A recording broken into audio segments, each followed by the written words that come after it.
In this video, we will look at a healing druid build that is very good for PvE group content. It can provide permanent alacrity, 25 stacks of might, fury, regeneration, protection, and swiftness. And on top of all of that, you have a lot of heals to provide for the group at any given time, even when you are outside of the celestial avatar. Right now, we will talk about the main build, and at the end, I will show you other options we can use based on the situation. We are using a full set of Harrier armor with monk runes, and also Harrier axe and warhorn with sigil of transference and concentration, and the same thing on the staff, Harrier staff with concentration and transference. And for the trinkets, we are using a full set of minstrel trinkets. The full set of minstrel trinkets will give you a big boost to your sustain, and that will be especially useful in some hard encounters. But if you will use this build in PvE raids, you may want to have Harrier trinkets instead to avoid having any issues between you and whoever is supposed to tank. I made many guides where we explain how to get stat selectable exotic and ascended gear. You will find the links for them in the description below. For the food, we will use delicious rice bowl, and for the utilities, we will use Bountiful maintenance oil.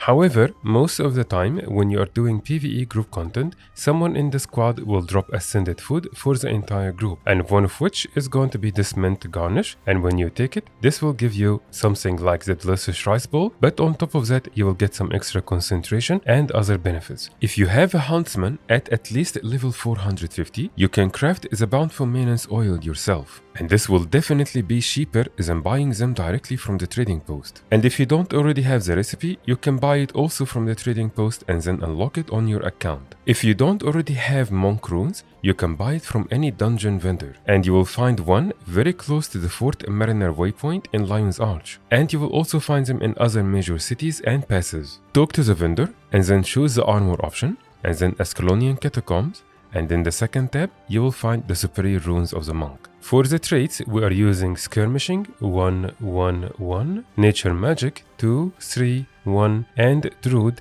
3-2-2.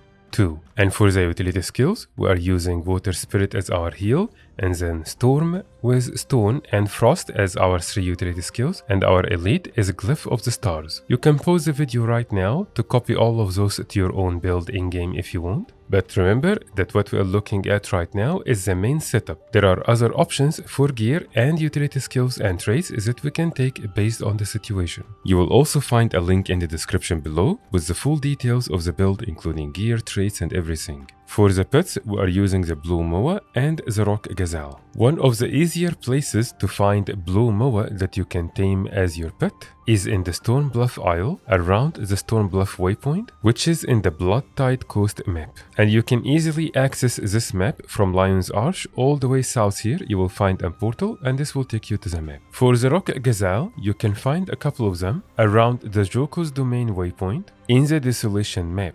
However, for this, you will need to go to the waypoint and then climb all the way up, and then you will find the Rock Gazelle as I showed you. Before I show you how to use this build, let's understand how it works. And we will start with our weapons. On the Axe Warhorn, the most important skill is number 5, Call of the Wild. This will apply Fury, Might, Swiftness, and Regeneration. And it also applies Daze, which is very good if you need to break bar. On the staff, your auto attack is very good heal, and it heals in a beam in a straight line, and any allies in that beam will get healed at the same time. Skill number 2 will apply a wisp that will rotate around your target, providing healing in a radius. You can do that on an ally or an enemy, and it will do the same thing. Ancestral Grace will allow you to teleport whenever you want, and this will also provide healing in wherever you landed. And the healing from it is very big, so don't underestimate it. On top of that, if you healed anyone with it, you will get a reduction on the cooldown for it by 5 seconds. And if you use it wherever you are standing, it will just teleport you to that location but still apply its heals, so you don't need to go too far for it. You can still use it as a healing for the group wherever you are standing.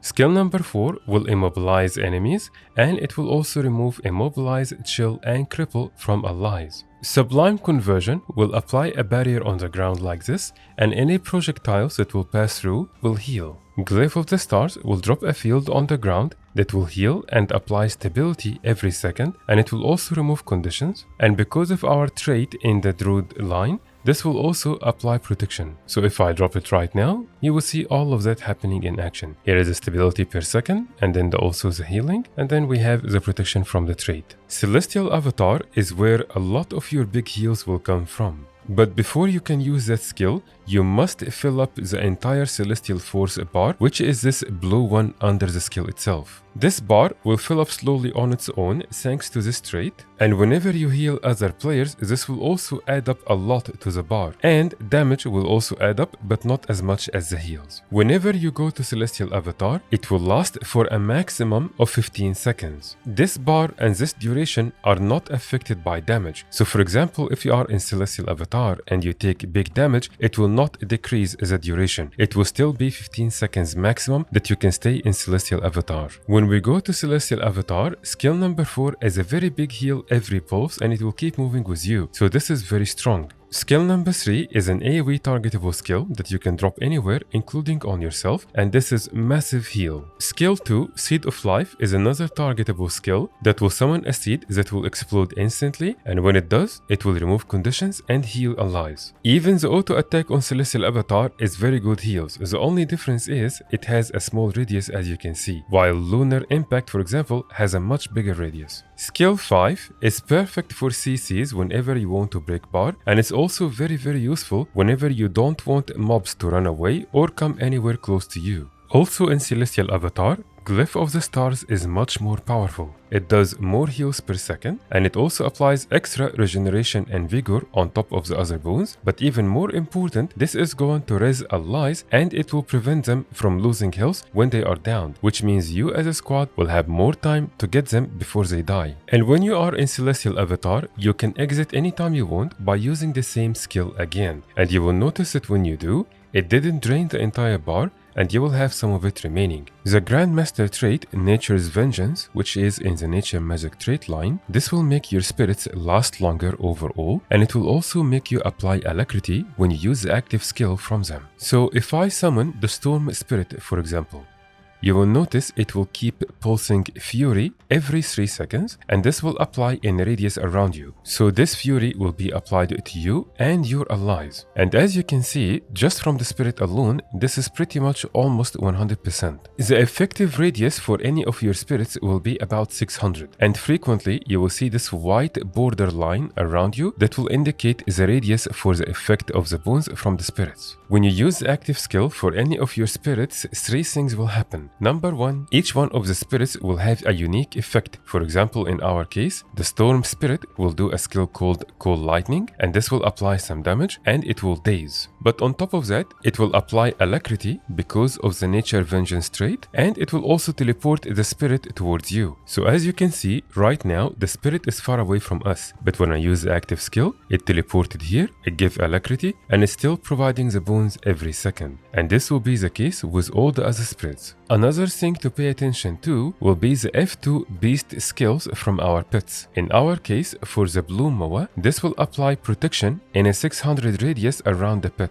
So if I use it right now, you will notice we gained protection. And when we summon our Stone Spirit, this will keep pulsing protection every 3 seconds. So this spirit, along with the F2 skill from your blue Moa, means that we will pretty much have permanent protection all the time. So when I summon all the spirits together now, the healing one will apply regeneration every 3 seconds, Storm will apply Fury every 3 seconds, Stone will apply protection, and Frost will apply 1 stack of might every 3 seconds. So when we have all our spirits summoned and then use their active skills, and on top of that use Call of the Wild from Warhorn and then the F2 skill from the blue Moa, we'll pretty much be able to keep up all those boons permanently, including 15 stacks of might. And later I will show you some variation that will enable us to have 25 stacks of might all the time. The other thing to pay attention to is that you will notice those green numbers. That's because those spirits can be healed. And so during the fight, because you will be doing a lot of heals,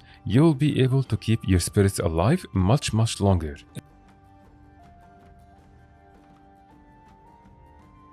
Another trait that is important to understand is the Quick Draw Grandmaster trait from the Skirmishing trait line. The way the trait works is when you are in combat and then you switch weapons, whatever skill you will use next will have its cooldown reduced by 66%. Going to Celestial Avatar counts as a weapon swap. So now that we are in combat, if I switch to my Celestial Avatar and use skill number 4 quickly, you will notice it will have its cooldown significantly reduced. It should have about 8 seconds, but because we used it right away when we went to Celestial Avatar, it only had about 2 seconds and we were able to use it twice. You will also notice when you swap weapons, this is the quick draw item from the trait. So whenever you see this, it means that you have this effect and whatever skill you will use next is going to have its cooldown significantly reduced. Also keep in mind that this does not affect auto attacks. So if I use my auto attack now, I still have the quick draw effect. And the same thing when we exit Celestial Avatar and I use my axe auto attacks, I still have the quick draw effect. So the auto attack does not affect this trait. The next thing I want to show you is the heal from the Aqua Surge skill, which is the active skill for the water spirit.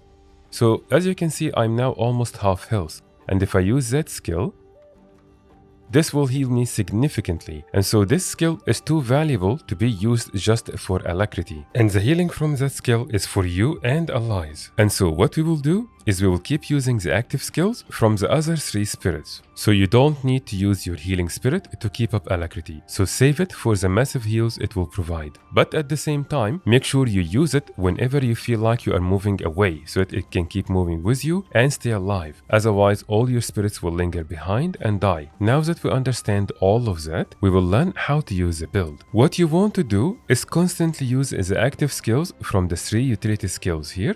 Don't use the healing one, and then use Call of the Wild with the F2 skill whenever they are of cooldown. And by doing that, you will be keeping up pretty much all the boons you can provide for 100% of the time. And as for Celestial Avatar, you will go to it when you need the big heals. And if your Celestial Avatar was on cooldown or you did not have enough Celestial Force, you can swap to your staff and you have your heals from your auto attack and your Astral Wisp. And then also you have your skill number 3 big heal if needed. And don't forget that your healing spirit is a very big heal, so you can use it for that purpose.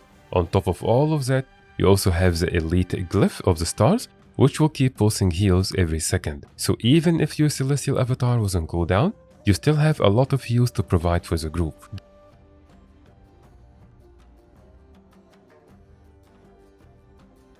So having the Grace of the Land trait will enable us to do exactly that, but this will also make you do much less heals. To keep up 25 stacks of might during the entire fight, the only thing you need to do different is whenever your Celestial Avatar is ready, go to it immediately and use your skill number 4 whenever it is on cooldown.